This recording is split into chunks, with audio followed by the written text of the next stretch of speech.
बोलते हैं? वित्त आयोग। हम फाइनेंस कमीशन की बात कर रहे हैं, काफी इंपॉर्टेंट है। सबसे पहले आपको ये ध्यान में रखना है कि जब हम आजाद हुए, हमें आजादी मिली, तो आजादी मिलने के बाद हमारे यहाँ कैसा स्ट्रक्चर बना? Federal structure. और फेडरल स्ट्रक्चर का मतलब क्या होता है? जहां राज्य भी होते हैं और जहां केंद्र भी होता है, दो सरकारें होती हैं। अब जो दो सरकारें होती हैं, एक तो केंद्र सेंट्रल गवर्नमेंट होती है, स्टेट गवर्नमेंट होती है। रिसोर्सेज है हमारे पास, संसाधन है हमारे पास, कॉन्स्टिट्यूशन कि भाई कमीशन बनेगा और वो कमीशन यूनियन और स्टेट के बीच में रिसोर्सेज का बंटवारा करेगा। ये हमारा जो कॉन्स्टिट्यूशन है, उस कॉन्स्टिट्यूशन के आर्टिकल 280 में बात की। कॉन्स्टिट्यूशन का जो अनुच्छेद है 280, उसमें फाइनेंस कमीशन की बात की गई। और पहला इंटरिम फाइनेंस कमीशन बनाया गया था। इंटरिम जो है फाइनेंस कमीशन बनाया गया था, वो 1949 में बनाया गया था और हेडेड बाय सीडी देशमुख, ये उसके अध्यक्ष थे। इनको रिस्पॉन्सिबिलिटी हैंड ओवर की गई थी, इनको रिस्पॉन्सिबिलिटी दी गई थी कि भाई आपको क्या करना है, यूनियन और स्टेट के बीच में आपको बंटवारा करना है रिसोर्सेज को लेकर। 22 नवंबर 1951 को फर्स्ट फाइनेंस कमीशन एस्टैब्लिश हुआ था, जिसके अध्यक्ष बनाए गए थे केसी नियोगी।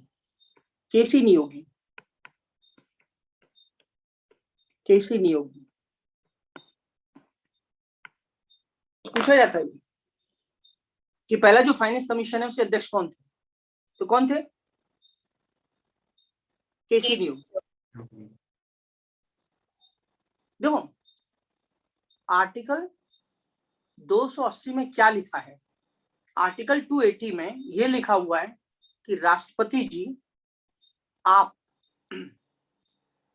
हर 5 साल बाद एक फाइनेंस कमीशन को बनाएंगे और उस फाइनेंस कमीशन के मेंबर भी होंगे और चेयरमैन भी होंगे। और वो फाइनेंस कमीशन को आप ड्यूटी देंगे, रिस्पॉन्सिबिलिटी देंगे कि आप क्या करो, आप अगले 5 साल के लिए एक रिकमेंडेशन दे दो, सिफारिश दे दो कि यूनियन और स्टेट के बीच में पैसों को लेके, रिसोर्सेज को लेके बंटवारा कैसे होगा। फाइनेंस कमीशन के हेड अपॉइंट किसके द्वारा किए जाते हैं? Finance commission appointed by president. कितने साल के लिए? 5 साल के लिए। जब 5 साल के लिए अपॉइंट होंगे तो ये क्या करेंगे? रिकमेंडेशन देंगे। रिकमेंडेशन क्या करेंगे? नेक्स्ट 5 ईयर के लिए, जो टेन्योर के लिए उनको बनाएंगे, जिस समयावधि के लिए बनाएंगे। और सब अभी कौन सा बनाए?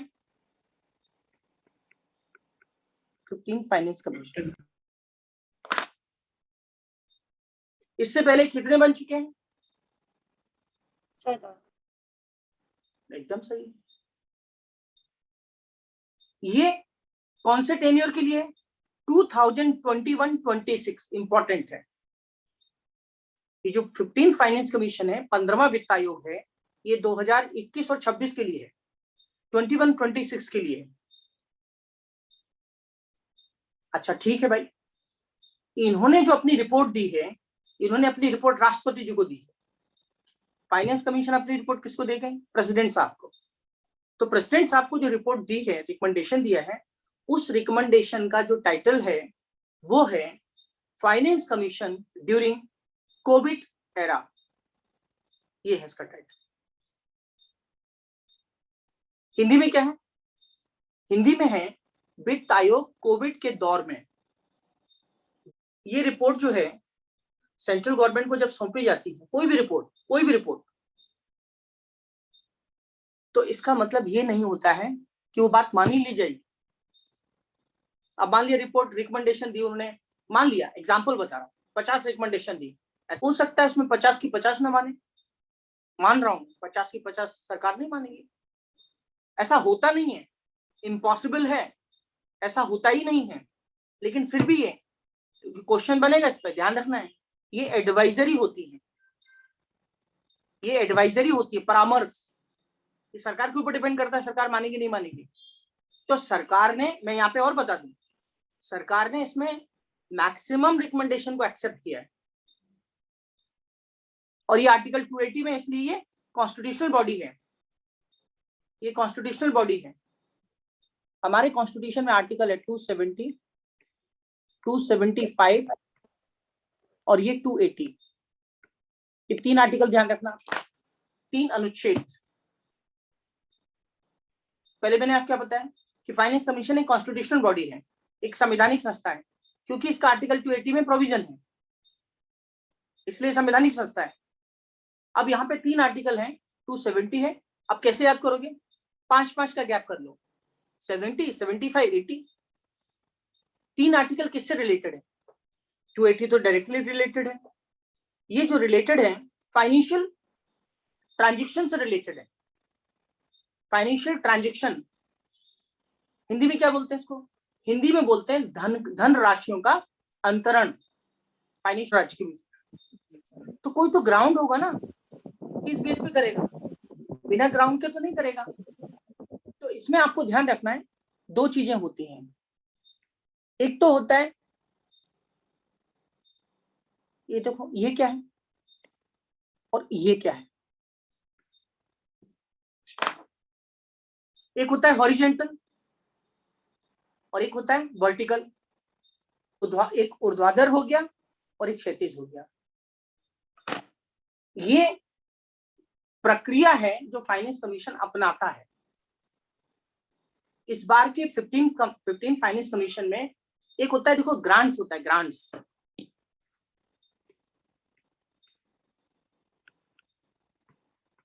ये क्वेश्चन इसमें से बनेगा आईएएस में, ये आप देख लेना, इसलिए पढ़ा रहा हूं अच्छे से। ग्रांट्स का मतलब होता है अनुदान।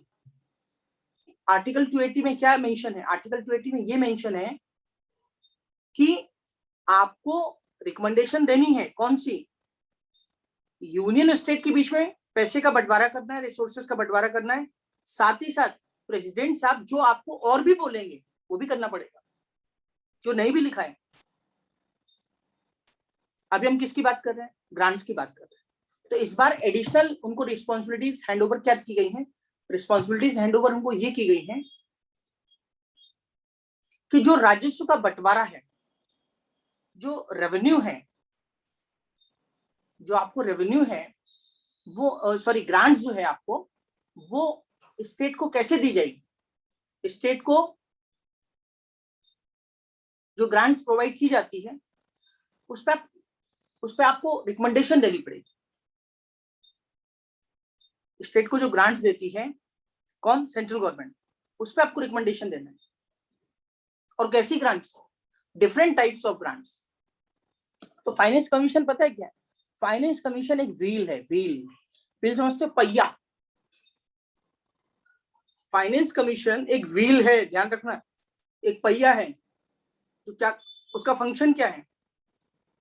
Balanced right between centre and states केंद्र और राज्य के बीच में ये संतुलन रखने का काम करता है। ऐसा कोई स्टेटमेंट आता है तो आप थोड़ा ध्यान रखिएगा, ठीक है? सारे स्टेट को खड़ा कर दो और बराबर का दे दो पैसा। तो इसको हम बोलेंगे वर्टिकल डिस्ट्रीब्यूशन। क्या ये बात समझ में आई?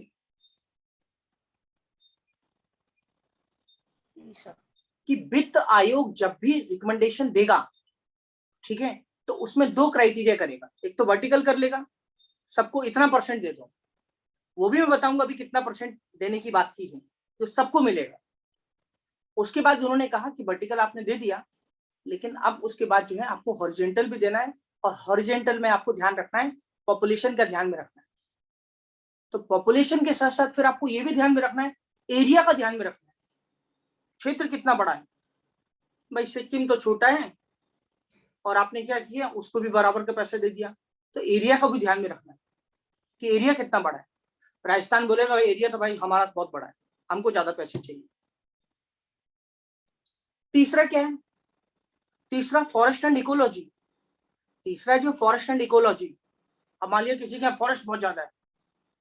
ठीक है, मध्य प्रदेश है, अरुणाचल प्रदेश है, बहुत ज्यादा फॉरेस्ट।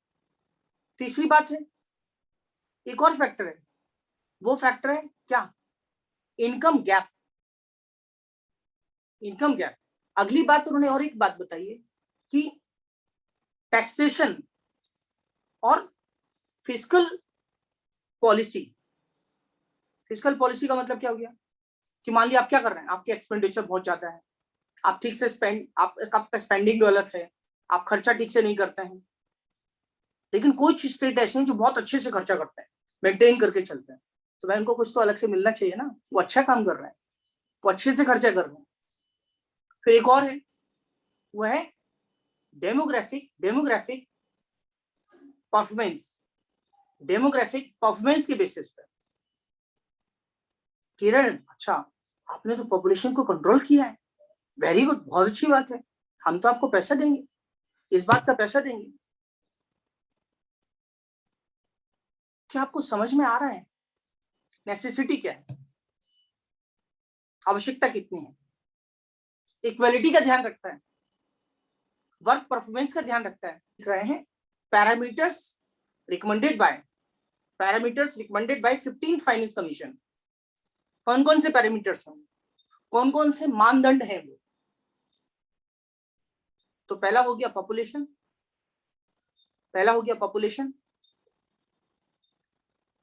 पॉपुलेशन को उन्होंने जो वेटेज दिया है वो 15% दिया है, 15% महत्व दिया है पॉपुलेशन को। फिर दिया है एरिया मतलब होता है क्षेत्र, एरिया वाइज जो उन्होंने दिया है वो दिया है 15%।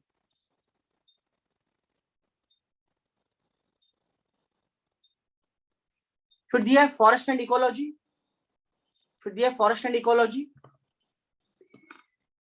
फॉरेस्ट एंड इकोलॉजी के लिए जो दिया है 10%। इनकम गैप के लिए कितना दिया है, 45%।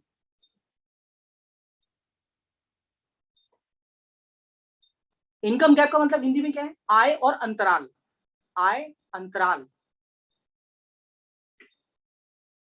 Taxation and fiscal policy, FISCAL fiscal policy के तहत जो है राजकोषीय नीति के अंतर्गत 2.5%। फिर है डेमोग्राफिक परफॉर्मेंस, वो दिया है 12.5%, तो टोटल हो गया 100%। अब बेटा यूपीएससी आपसे ये पूछेगा कि 15 फाइनेंस लास्ट वाला सर क्या बोला, जनसांख्यिकी कार्य निष्पादन।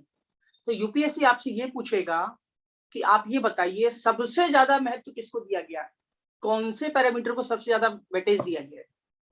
इनकम गैप, अंडरलाइन तो इम्पोर्टेंट। सबसे कम किसको दिया गया है वो ध्यान दो, टैक्सेशन सर। ठीक है, ये भी इंपॉर्टेंट है। फिर कॉमन कौन है, दो कॉमन कौन है, पॉपुलेशन ने नहीं दिया, वो भी क्वेश्चन पूछा जाएगा आपसे। 41% सबको दे दो, मोस्ट इंपॉर्टेंट 41% जो है आप सबको दे दो। ये हो गया आपका वर्टिकल। ऊर्ध्वाधर सबको बराबर। अभी लद्दाख तो नया बना है, आपको पता है, यूटी है, यूटी का मतलब क्या होता है, संघ शासित, तो 1% उसको देने की बात की गई, लेकिन एक लद्दाख को बोल दिया, एक आप लद्दाख को ही दे दो, और बाकी 41 क्या कर दो आप। अगर हॉरिजॉन्टल डिस्ट्रीब्यूशन की बात करते हैं तो उसमें 3 चीजों को ध्यान दिया गया है, मोस्ट इंपोर्टेंट, आवश्यकता नेसेसिटी, समता इक्वेलिटी, और उसके बाद फिर है कार्य निष्पादन मतलब वर्क जो परफॉर्मेंस है वो,